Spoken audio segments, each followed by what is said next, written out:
In 1942 short by Isaac Asimov, the story Runaround, and later adopted in the the book I, Robot, 3 laws of robotics. First law, a robot may not injure a human being or through an action allow a human being to come to harm. Second law, a robot must obey the orders given to it by human beings except where such orders would conflict with the first law. And then the third law, a robot must protect its own existence as long as such protection does not conflict with the first or second law.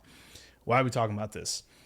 I mean, how close are we getting to the ratification of something like Isaac Asimov's 1942 first introduction of the law of robotics? I mean, this is something that universities actually reference within ethics, within robotics, but we're not far off.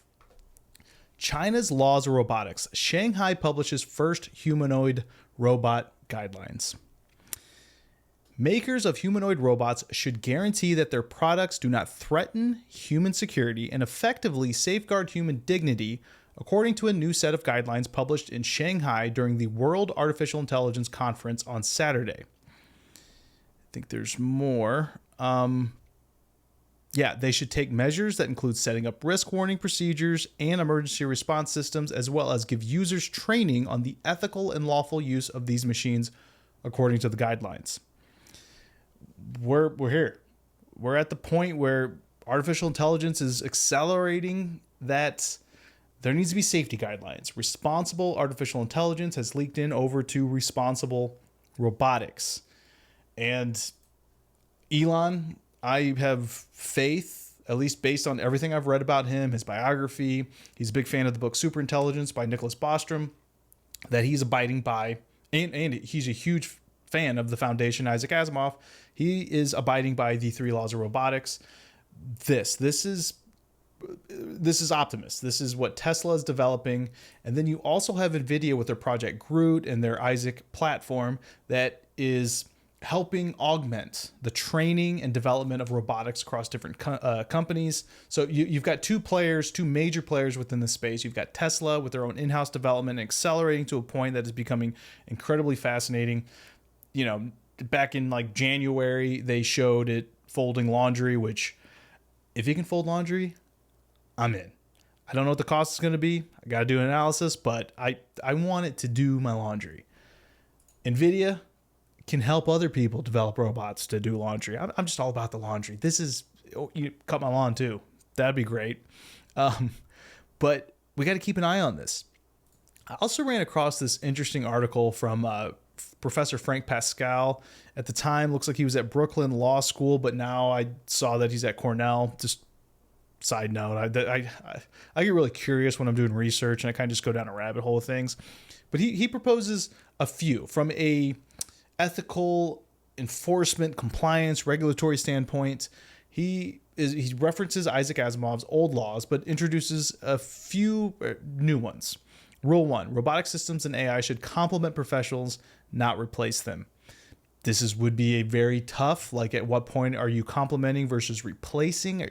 When you replace elements of a job description, what percentage does it become that you replace that person? And then you have to put a new person that needs different skill sets where the utilization of robotics is a complement. Tough one. Rule 2, robotic systems and AI should not counterfeit humanity. Sure. Ex Machina is a fascinating, mind-bending twist on how far do we take artificial intelligence. If you haven't seen it, you got to watch it.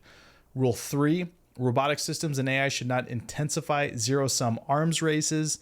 Debates over killer robots are essential theater for ethics and international law.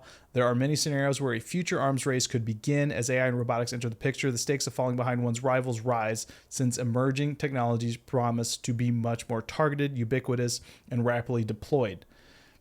Very, very scary. Are we going to be entering that Terminator world where it is robot versus robot?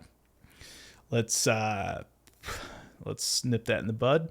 And then rule 4, robotic systems and AI must always indicate the identity of their creator, controllers, and owners. Incredibly important. I think even if you disagreed with the first 3 rules, rule 4 should be tacked on to Isaac Asimov's and then China's new law. You got to know who's, responsible for this robot. You can't use it as a weapon against other people. Everything needs to be tied back to the owner.